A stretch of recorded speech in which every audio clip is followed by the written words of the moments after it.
Assalamualaikum warahmatullahi wabarakatuh.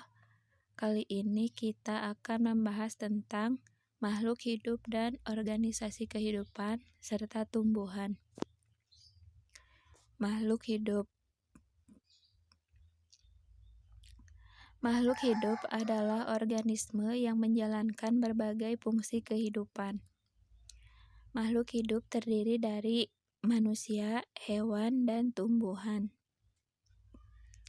Ciri-ciri makhluk hidup.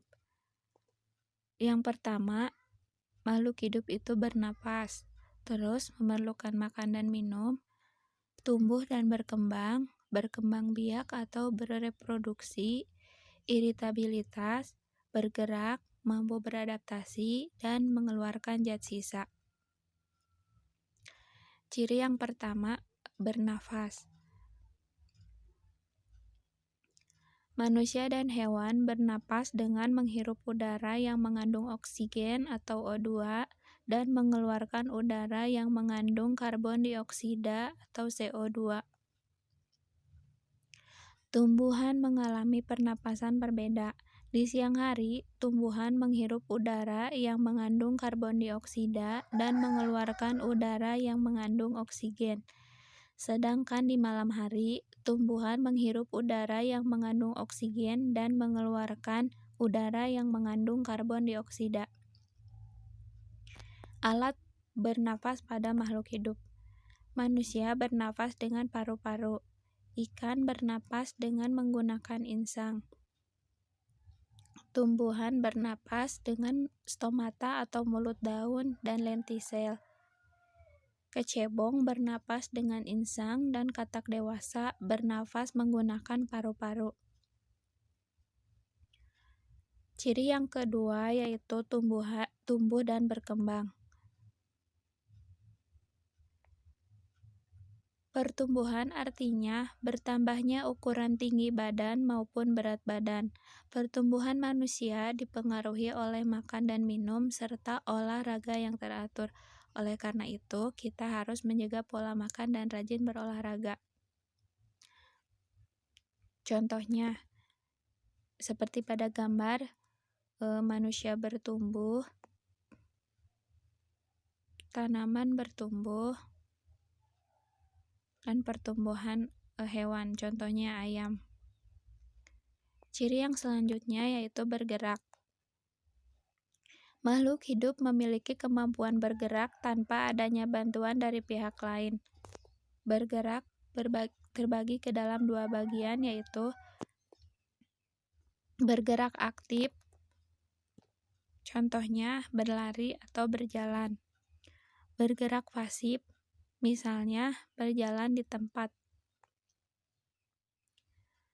Organisasi kehidupan.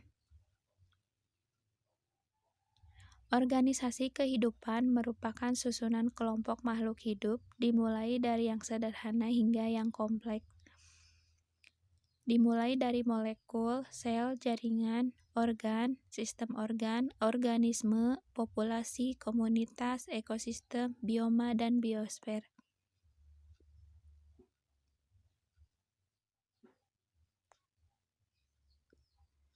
Urutan tingkat organisasi kehidupan. Yang pertama, organisasi kehidupan tingkat molekul. Molekul adalah partikel-partikel penyusun organisme yang tersusun oleh atom-atom seperti karbohidrat, protein, lipid, asam nukleat seperti DNA atau RNA. Walaupun molekul tingkat pertama, tetapi bukanlah yang terkecil dari yang lain.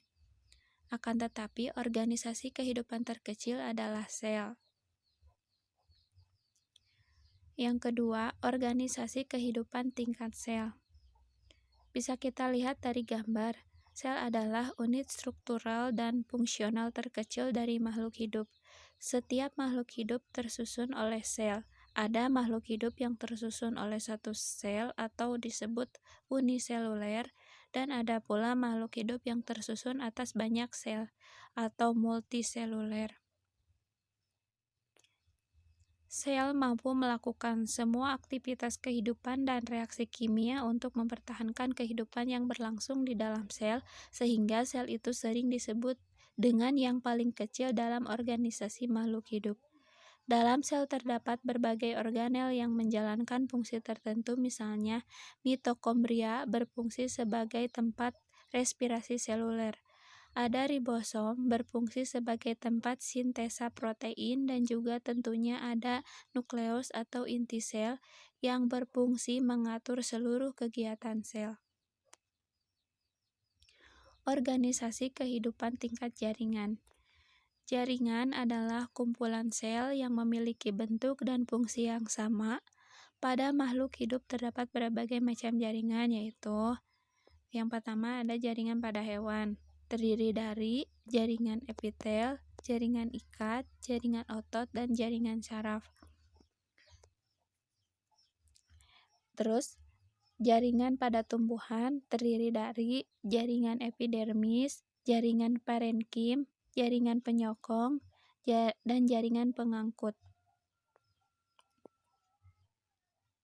Yang keempat, organisasi kehidupan tingkat organ. Organ adalah kumpulan berbagai jaringan yang melakukan fungsi tertentu. Tubuh makhluk hidup tersusun dari macam-macam organ. Misalnya, yang pertama ada organ jantung yang berfungsi untuk memompa darah. Terus organ ginjal yang berfungsi untuk menyaring darah. Ada juga organ otak yang berfungsi sebagai pemrosesan informasi dan organ paru-paru yang berfungsi untuk bernafas. Yang kelima, organisasi kehidupan tingkat sistem organ. Organ-organ yang berbeda akan berkumpul membentuk suatu sistem. Sistem-sistem organ tersebut akan menjalankan fungsi dan tugas yang saling berkaitan. Contohnya, sistem organ pada manusia. Ada sistem pencernaan yang terdiri dari mulut, lidah, gigi, kerongkongan, lambung, usus halus, usus besar, dan juga anus. Itu semua adalah kumpulan organ yang membentuk suatu sistem pencernaan. Yang keenam, organisasi kehidupan tingkat individu atau organisme. Organisme atau individu merupakan makhluk hidup tunggal. Misalnya, ada seorang laki-laki, terus seekor tupai, dan sebatang pohon nangka. Yang ketujuh, organisasi kehidupan tingkat populasi. Populasi merupakan kumpulan individu dari satu spesies yang berinteraksi dan hidup di wilayah tertentu. Contohnya, sekumpulan semut di batang pohon, dan kawanan rusa di padang rumput, dan banyak lagi yang lainnya. Yang kedelapan, organisasi kehidupan tingkat komunitas.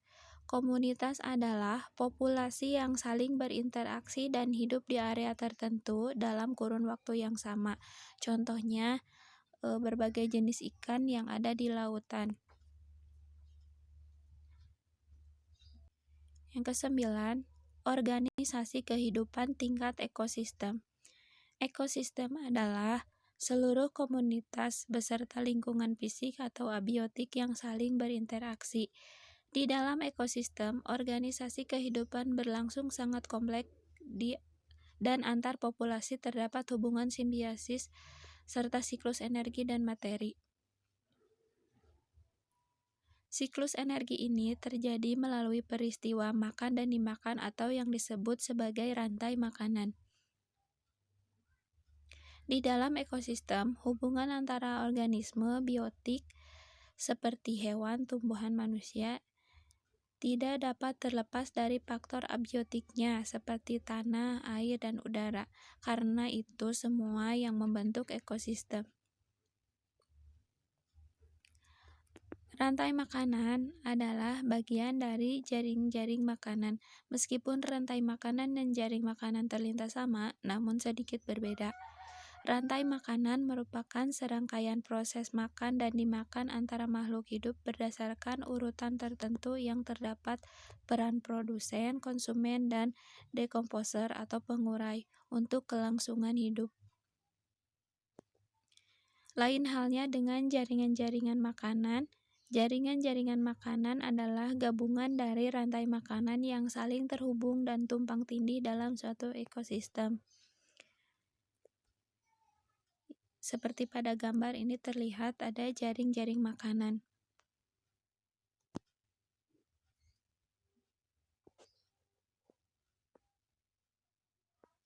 Kita masuk ke pembahasan berikutnya tentang tumbuhan. Dalam biologi, tumbuhan adalah organisme eukariota multiseluler yang tergolong ke dalam kerajaan Plantae. Di dalamnya terdiri atas beberapa klad, yakni tanaman berbunga, Gymnospermae atau tumbuhan berbiji terbuka, Lycopodiospida, paku-pakuan, lumut, serta sejumlah alga hijau. Bagian-bagian tumbuhan dan fungsinya. Ada bunga, daun, buah, biji, batang, dan akar. Bunga merupakan bagian tumbuhan yang berfungsi sebagai alat perkembangbiakan atau alat reproduksi. Daun merupakan bagian tumbuhan yang berfungsi sebagai tempat terjadinya fotosintesis. Daun terdiri atas tangkai daun dan helai daun. Ada juga buah. Buah adalah bagian tumbuhan yang berfungsi melindungi biji serta sebagai cadangan makanan untuk biji berkecambah. Ada juga biji. Biji adalah alat perkembangbiakan tumbuhan hasil dari pembuahan yang terjadi akibat penyerbukan antara serbuk sari dan sel telur pada putik. Batang merupakan bagian tumbuhan yang berada di atas tanah, berfungsi sebagai tempat munculnya daun, bunga, dan buah serta mengedarkan mineral dan air serta zat makanan. Akar adalah bagian tumbuhan yang umumnya berada di dalam tanah. Akar berfungsi sebagai bagian yang mengokohkan tumbuhan. Selain itu, akar juga berfungsi untuk menyerap zat-zat mineral dan air yang dibutuhkan tumbuhan untuk membuat makanan. Bagian-bagian bunga.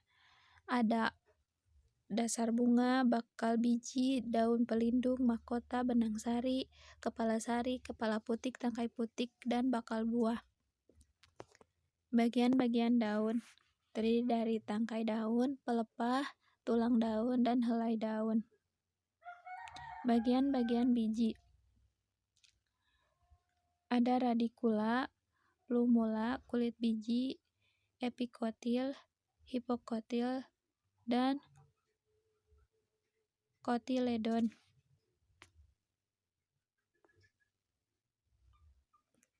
Jenis-jenis akar. Ada akar tunggang atau yang disebut dengan dikotil dan akar serabut yang disebut dengan monokotil. Sekian dan terima kasih. Wassalamualaikum warahmatullahi wabarakatuh.